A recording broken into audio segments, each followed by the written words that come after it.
भक्तजनों, माताओं, बहनों, सादर जय श्री कृष्ण। हमारे YouTube चैनल में आप सभी का बहुत बहुत स्वागत है। मैं हूँ आपके साथ आचार्य नीलेश शर्मा। आज हम आपको बताने जा रहे हैं कि श्रावण मास के कृष्ण पक्ष की जो संकष्ट चतुर्थी रहेगी वह कब रहेगी, व्रत आपको कब करना है और कब चंद्रमा का उदय होगा, व्रत आपको कब धारण करना है। यह संपूर्ण ज्ञानवर्धक जानकारी तथा पुण्यमय जानकारी इस वीडियो के माध्यम से हम आपको प्रदान करने जा रहे हैं। तो आप सभी से अनुरोध है, इस ज्ञानवर्धक वीडियो को अंत तक देखें जरूर और देखने के बाद अधिक से अधिक लोगों को शेयर भी करें ताकि यह ज्ञानवर्धक जानकारी अधिक से अधिक लोगों तक पहुंच सके। तो सबसे पहले आपको और आपके पूरे परिवार को संकष्टी गणेश चतुर्थी का बहुत बहुत शुभकामनाएं एवं बधाइयाँ। भगवान श्री गणेश जी एवं रिद्धि सिद्धि जी का आशीर्वाद आपके जीवन पर बना रहे।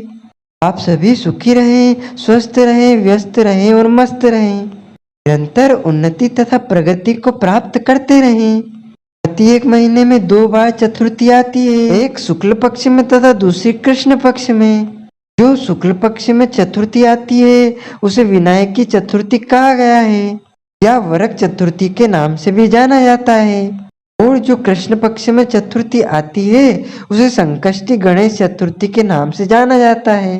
और श्रावण माह के कृष्ण पक्ष में जो चतुर्थी आती है उसे गजानन संकष्टी चतुर्थी के नाम से जाना जाता है।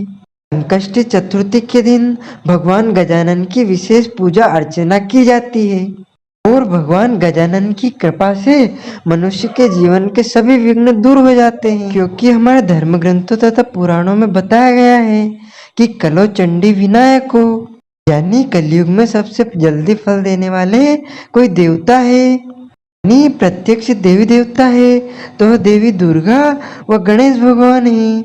तो यदि आप अपने संतान की उन्नति तथा प्रगति चाहते हैं, यदि आप अपने घर में संतान प्राप्ति चाहते हैं या फिर अपने घर में सुख शांति व समृद्धि चाहते हैं, सभी प्रकार के कष्टों व संकटों को दूर करना चाहते हैं, सभी प्रकार की विघ्न एवं बाधाओं को दूर करना चाहते हैं, तो आपको श्रावण मास के कृष्ण पक्ष की संकष्टी चतुर्थी के दिन गजानन संकष्टी चतुर्थी के नाम से उनका पूजन अर्चन करना चाहिए।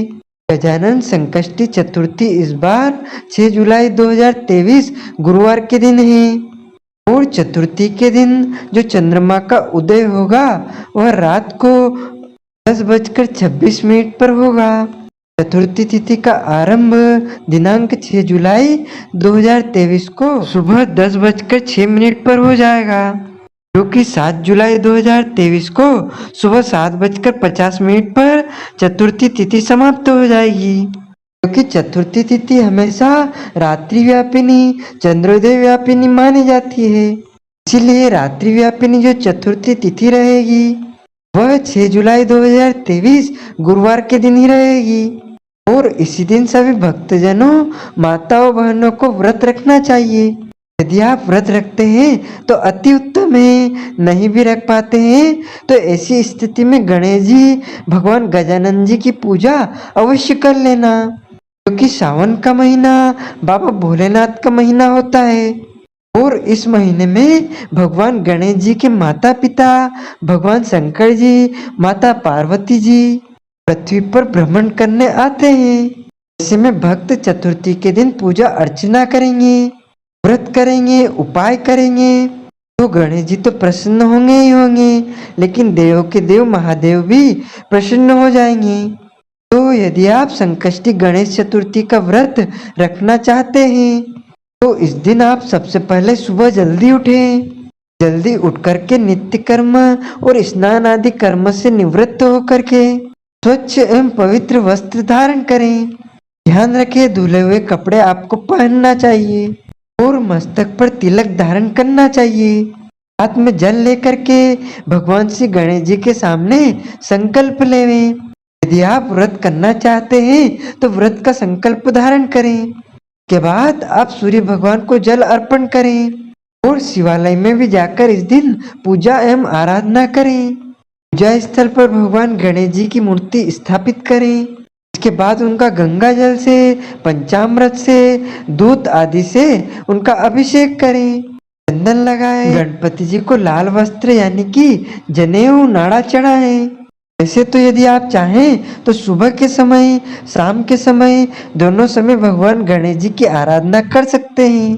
लेकिन केवल यदि आप शाम को करना चाहते हैं तो शाम को भी कर सकते हैं या फिर सुबह भी कर सकते हैं।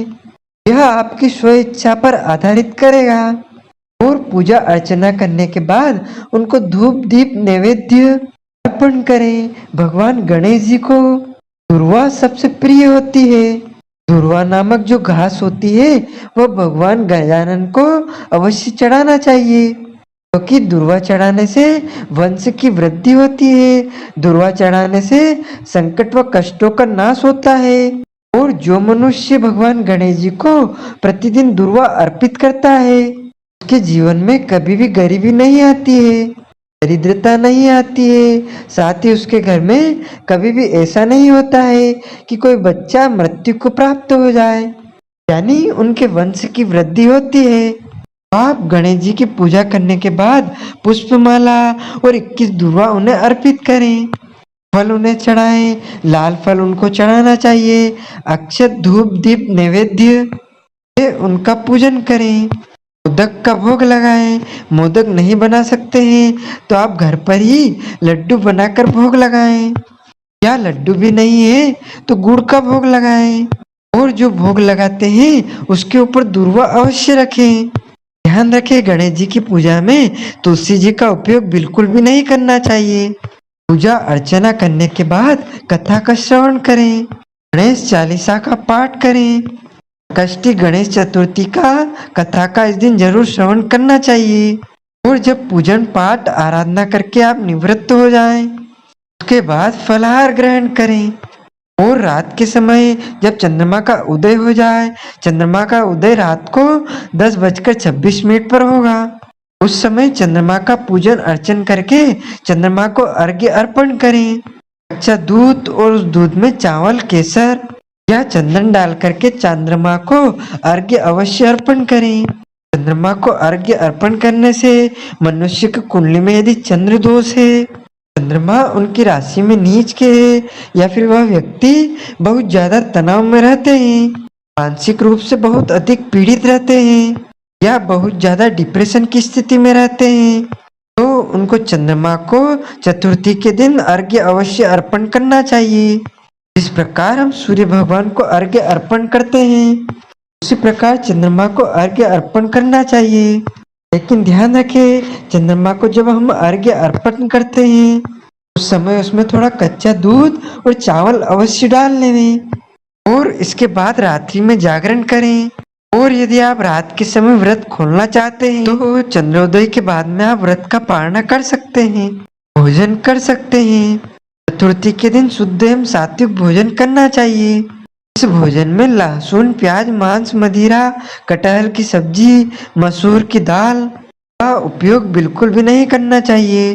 दाल, चावल, रोटी, सब्जी पूरी, खीर पूरी, दाल बाटी, दाल बाफले, शुद्ध भोजन तैयार करके पहले गणेश जी को भोग लगाएं। और भोग लगाने के बाद स्वयं उस प्रसाद को ग्रहण करें। पूजा अर्चना के बाद जो भक्त वहां पर उपस्थित रहते हैं उनको भी प्रसाद वितरण अवश्य करना चाहिए। इस प्रकार आप भगवान गणेश जी का पूजन अर्चन करके यदि गणेश चतुर्थी का व्रत रखेंगे और गणेश चतुर्थी तिथि का कथा का श्रवण ब्राह्मण के मुख से करेंगे तो निश्चित तौर पर आपके जीवन के सभी कष्ट और संकट जड़ से समाप्त हो जाएंगे तथा भगवान गणेश जी और रिद्धि सिद्धि की अपार कृपा आपके ऊपर सदैव बनी रहेगी। तो भक्तजनों, माताओं, बहनों, आप संकष्टी गणेश चतुर्थी के निमित्त कुछ भी दान पुण्य करना चाहते हैं या पूजन अर्चन हमारे माध्यम से करवाना चाहते हैं तो इसे तो अपना नाम व गोत्र हमें व्हाट्सएप के माध्यम से भेजें एवं नगद राशि फोन पे QR कोड के माध्यम से पहुंचाकर संकष्टी गणेश चतुर्थी का संपूर्ण पुण्य लाभ अर्जित कर सकते हैं। साथ ही आपसे अनुरोध है हमारे इस ज्ञानवर्धक वीडियो को अधिक से अधिक शेयर कीजिएगा, लाइक कीजिएगा, कमेंट में जय श्री गजानन अवश्य बोलिएगा। आपको और आपके पूरे परिवार को सादर जय श्री कृष्ण, सादर धन्यवाद।